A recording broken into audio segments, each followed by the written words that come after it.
राष्ट्रीय स्वयंसेवक संघाचा आज रेशीम बाग कार्यालयामध्ये बौद्धिक भाजप आणि शिवसेनेचे आमदार यायला सुरुवात। अजित पवार येणार का याकडे लक्ष। बेळगाव केंद्रशासित प्रदेश करायचा असेल तर मुंबईही केंद्रशासित करा। कर्नाटकचे काँग्रेसचे आमदार लक्ष्मण सवदी यांची मागणी। हिवाळी अधिवेशनात पडसाद उमटण्याची शक्यता।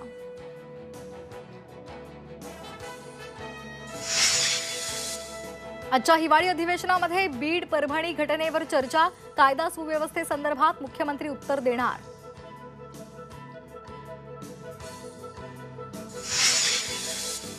राम शिंदेंचं विधान परिषदेचे सभापती।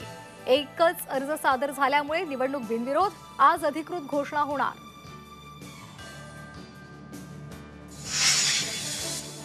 मुंबईतील बोट दुर्घटनेमध्ये 13 प्रवाशांचा मृत्यू तर दोघांची प्रकृती गंभीर।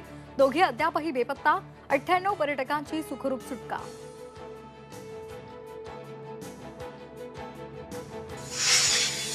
नेव्हीच्या पेट्रोलिंग स्पीड बोटची प्रवासी बोटला धडक। बोटवर गुन्हा दाखल। व्हिडिओ काढणाऱ्यांनी केली तक्रार दाखल।